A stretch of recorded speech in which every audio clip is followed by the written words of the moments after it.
நம் ஆன்மீக நண்பர்கள் அனைவருக்கும் அன்பான வணக்கம். இன்னைக்கு நாம ஒரு மிக முக்கியமான ஆன்மீக விஷயத்தை பற்றி தெரிஞ்சுக்க போறோம். அது என்னன்னா குலதெய்வ வழிபாடு. பொதுவாக குலதெய்வ வழிபாடு அப்படின்னா என்ன? அதை நாம கண்டிப்பாக செய்யணுமா? அதை எப்படி செய்வது? இப்படி நிறைய கேள்விகள் இன்னும் பலருக்கும் மனசுக்குள்ள இருக்கு.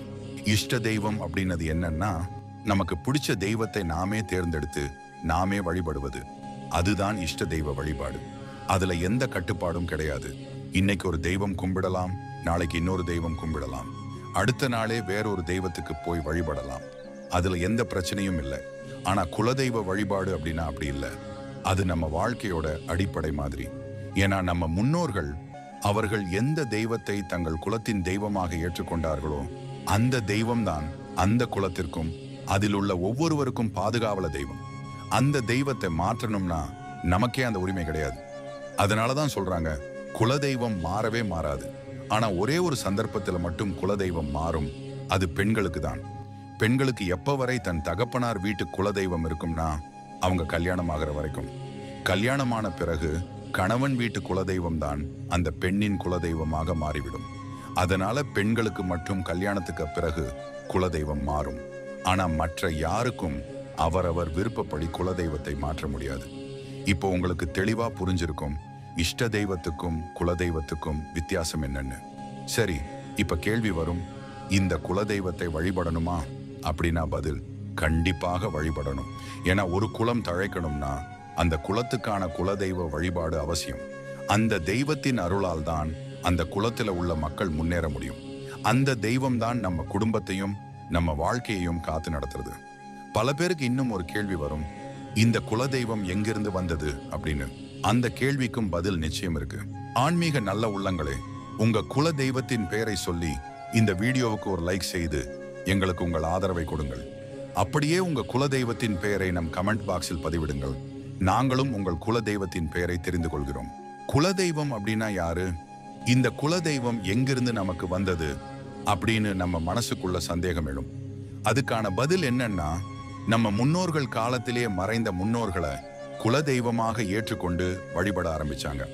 அதாவது அவர்களுடைய ஆத்மா நம்ம குடும்பத்தை காத்து கொள்ளும் தெய்வமாக மாறி இருக்கிறது. அப்படி ஒரு வழிபாடு நம்ம கலாச்சாரத்தில் இருந்திருக்குது. அதனால தான் சில குடும்பங்கள்ல நீங்க குலதெய்வ வழிபாட்டுக்கு போய் பார்த்தீங்கன்னா ஒரு பொட்டியில ஒரு அம்மன் சிலை இருக்கும். அதுக்கப்புறம் சில இடங்கள்ல ஒரு சின்ன கூடை மாதிரி இருக்கும். அந்த கூடையில ஒரு அம்மன் வச்சிருப்பாங்க. அவங்க அதையே சீலக்கார மாரியம்மன் அப்படின்னு வழிபடுவாங்க. அந்த பெட்டி, அந்த சேலை, அந்த வழிபாடு அவங்க குலதெய்வத்துக்கான அடையாளம் தான். சில இடங்கள்ல அதுவும் இல்லாம வெறும் மஞ்சளை கொண்டு வட்டமாக பூசி அதுக்குள்ள குங்குமம் வச்சு வழிபடுவாங்க. அது அவர்களுக்கான குலதெய்வம். சில சமயங்களில் ஒரு செங்கலும் குலதெய்வத்தின் அடையாளமாக இருக்கும். அந்த செங்கலுக்கே நம்ம பெரியவங்க தீபம் ஏத்தி பூ போட்டு வழிபட்டாங்க. இப்ப இந்த குலதெய்வத்துக்கு என்ன வரலாறு அப்படின்னு கேட்டீங்கன்னா, நம்ம பெரியவங்க சொல்லிய கதைகள்ல நம்ம முன்னோர்களில் இருந்த ஒரு கன்னிப்பெண், அவள் அக்கினியில் மாண்டதாகவும் அவளுடைய அடையாளமாக இந்த வழிபாடு உருவானதாகவும் சொல்றாங்க. அவளுடைய ஆன்மா நம் குலத்தை காப்பாற்றும் தெய்வ சக்தியாக மாறியதுன்னு நம்பிக்கை இருக்கு. இதுதான் மறைந்த முன்னோர்களின் வழிபாட்டின் ஒரு பக்கம். அதே சமயம் இது குலதெய்வ வழிபாட்டின் மூல காரணம் கூட.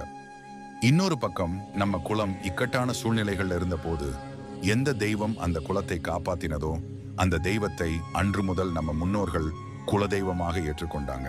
அதுதான் இன்று வரைக்கும் வழி வழியாக நம்மிடம் கூட வந்து சேர்ந்திருக்குது. அதனால தான் சொல்லுறோம், குலதெய்வம் என்றால் நம்ம குலத்துக்காக உயிர் அர்ப்பணிச்ச தெய்வம். ஆக குலதெய்வம் அப்படின்னா ஒரு மரத்திலையும் இருக்கலாம், ஒரு கல்லுலையும் இருக்கலாம், ஒரு பெரிய தூணாகவும் கூட இருக்கலாம். அப்படி இல்லையா ஒரு சாதாரணமான பெட்டியிலே இருக்கலாம், அல்லது சுவற்றில் இருக்கலாம், அல்லது அரூபமாக வடிவமே இல்லாமல் இருக்கலாம். எப்படி இருந்தாலும் நம்ம முன்னோர்கள் காட்டி வைத்ததுதான் நமக்கு குலதெய்வம். அதுவே நம்ம குலத்துக்கான அடையாளம். அப்படின்னா எப்போது இந்த குலதெய்வத்தை நாம் வணங்கணும்? அந்த கேள்விக்கே பதில் இதுதான். எந்த ஒரு நல்ல செயல் தொடங்குவதற்கு முன்பு நாம் நம்ம குலதெய்வத்தை கண்டிப்பாக கும்பிடணும். எந்த ஒரு நல்ல செயல் என்றால் என்னங்க? நம்ம அன்றாட வாழ்க்கையிலேயே நாம் தினமும் காலையில் எழுந்ததும் தெய்வ வழிபாடு பண்றோம் இல்லையா? அப்பவே நம்மளுடைய குலதெய்வத்தையும் நினைச்சு வணங்கணும். அது மட்டுமல்ல, ஒரு நல்ல காரியத்தை துவங்க போற நேரத்துல அது சின்ன விஷயமா இருந்தாலும் பரவாயில்ல. உதாரணத்துக்கு, ஒரு குழந்தைய முதலா பள்ளிக்கூடத்துக்கு கொண்டு போய் சேர்க்கிறது அல்லது குழந்தைகளுக்காக ஒரு நல்ல காரியம் தொடங்குறது, அல்லது நாம நம்ம வியாபாரத்துல ஒரு புதிய திட்டம் தொடங்கலாம், அல்லது வேலை வாழ்க்கையில ஒரு புதிய முயற்சி ஆரம்பிக்கலாம். இன்னொரு உதாரணம், ஒரு பெண் பார்த்தல் அல்லது மாப்பிளை பார்த்தல் மாதிரி நல்ல காரியமா இருந்தால் கூட அந்த காரியத்தை தொடங்குவதற்கு முன்பே குலதெய்வத்தை வணங்கணும். அது நமக்கே பாதுகாப்பு, அது நம்ம குலத்துக்கான ஆசீர்வாதம். அடுத்து ஒரு முக்கியமான விஷயம், குலதெய்வத்தை ஆண்டுக்கு குறைந்தது ஒரு முறையாவது சென்று நேரில் வழிபடணும். இது மிகவும் அவசியமான கடமை. சிலர் கேட்பாங்க, எந்த நாள்ல வழிபடணும், எங்களுக்கு சரியான நாள் தெரியல அப்படின்னு. அதுக்கான பதில் என்னன்னா, அப்படி தெரியாம இருந்தால் கூட கவலை இல்லை. ஏன்னா அதுக்காக தான் சிவராத்திரி அப்படின்னு ஒரு புனிதமான திருநாள் இருக்கு. அந்த நாளிலாவது நம்ம குலதெய்வத்தை நினைச்சு வழிபடணும். அது நம்ம வாழ்க்கையில நல்வாழ்வையும் நல்ல சக்தியையும் கொண்டு வரும். இப்போ ஒரு கேள்வி வரலாம், குலதெய்வத்தை எப்படி வணங்கணும்? அதுக்கான பதில் என்னன்னா, இந்த குலதெய்வ வழிபாட்டிலே சைவம் அப்படின்னு ஒரு முறை இருக்கு, அசைவம் அப்படின்னு இன்னொரு முறை இருக்கு. நம்ம முன்னோர்கள் எந்த வழியில நமக்கு சொல்லி வைத்தார்களோ அந்த வழியில தான் நாம வணங்கணும். அதாவது அவர்கள் சொல்லிய முறையில தான் அந்த வழிபாட்டுக்கு மதிப்பு உண்டு. அதை விட்டு வேற வழி பண்ணக்கூடாது. அவர்களுக்கு படையல் வைக்கிற வழிபாட்டு முறை இருந்தா அது எப்படி சொல்லியிருக்காங்கோ அப்படியே வைக்கணும். அதுதான் அந்த தெய்வத்தின் மரியாதை. எப்படி நம்ம பெரியோர்கள் நமக்கு கற்றுக் கொடுத்தார்களோ அந்த முறையில தான் நம்ம குலதெய்வத்தையும் முன்னோர்களையும் வணங்கணும். இப்போ இன்னொரு கேள்வி பல பேருக்கும் இருக்கும், குலதெய்வம் கோவில்களில் எப்படி வழிபடணும்? அதுக்காக சில உதாரணம் பார்ப்போம். சிலருக்கு சுவாமிமலையில இருக்கக்கூடிய முருகப்பெருமான் குலதெய்வமா இருக்கும். மற்ற சிலருக்கு மேல்மலையனூர்ல இருக்கும் அங்காள பரமேஸ்வரி அம்பிகை குலதெய்வமா இருக்கும். இப்படி பெரிய கோவில்கள்ல தெய்வம் இருக்கும்போது அது ஏற்கனவே நல்ல முறையிலே கட்டப்பட்ட கோவில். அதனால அந்த கோவிலுக்கு புதுசா எந்த விதமான முறையையும் தேடணும்னு அவசியம் இல்லை.